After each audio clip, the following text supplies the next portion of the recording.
Goeiemôre aan al ons pragtige mensies. Prys die Here, het julle lekker geslaapies. Wie wat, toe ek vanoggend weer my oë oopmaak en ek sien die son skyn en dit is so 'n wonderlike dag. Dis sê ek net vir die Here, Here, prys die Here. Dankie vir hierdie voorreg om nog 'n dag my oogies oop te kon maak, nog 'n asemteug te kan hê. Here, baie dankie vir hierdie mensies wat vandag saam met my gaan luister, saam met my gaan kyk, Here. En ek wil vir julle sê baie dankie, Here, dat ek weet elke woord, Here, sal uit die troonkamer uitkom en dat ek sal wegskuif en U na vore sal kom, Here Jesus.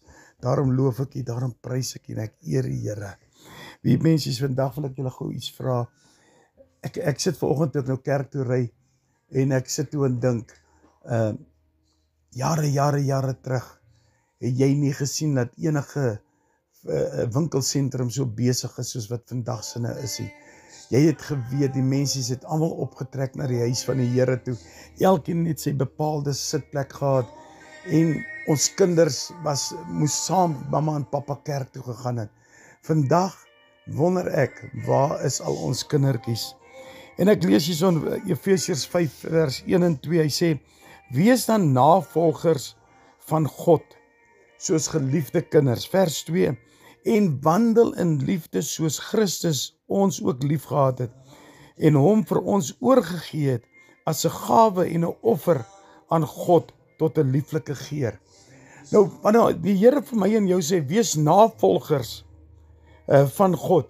As ek en jy 'n voorbeeld wees van koning Jesus, as ek en jy Jesus gaan uitleef, dink jy nie dit gaan ons kinders meer positief maak om saam met die ouers na die huis van die Here toe wil kom nie?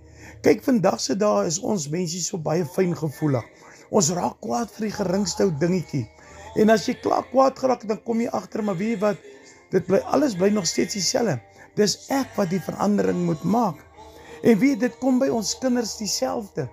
Ons kinders regeer ons ouers se lewens. As jy nou terugdink die dae toe jou ouers geleef het, as hulle nie meer leef nie, jy het nie met hulle gepraat soos wat jou kinders vandag met jou praat nie. Jy het nie met hulle gemaak en breek soos wat jou kinders met jou maak nie. So weet wat, is jy werklik 'n navolger van God? Leef jy werklik God uit, mamma en pappa? Kan hulle sien dat Christus in jou leef? Kan hulle die opgewondenheid van Jesus in jou sien? Kan hulle die lig sien skyn? Dis die vragies wat ons moet vra vandag. En terwyl ek hier sit en ek luister na die musiek, en ek dink by myself, Abba Vader, dankie vir hierdie voorreg dat ons vandag in U huis kan wees. Dankie vir hierdie voorreg, Here Jesus, om te kan wees, dat ons navolgers van U wil wees, Here. Here, help ons, laat ons nie van die pad af sal dwaal nie. Help ons, laat ons in die wil sal wees, Here. Help ons, koning Jesus, laat ons kan stap in 'n pad wat net U wil hê ons moet stap. Here, want ons wil 'n voorbeeld vir ons kinders wees, Here. Here, want ons wil hê hulle moet kan sien dat U in ons leef, Here. Here, en wanneer U in ons leef, Here, is daai liggie sal nooit afgeskakel wees nie. Daai oë sal nooit ophou glinster nie.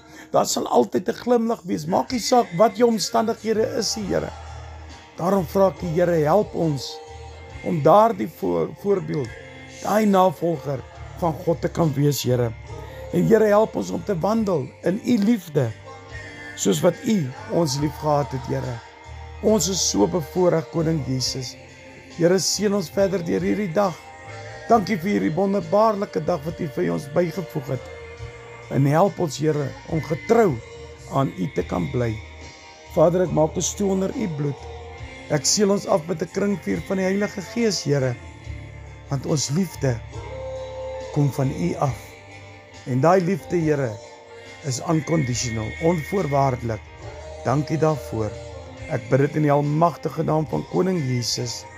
Amen en amen en amen.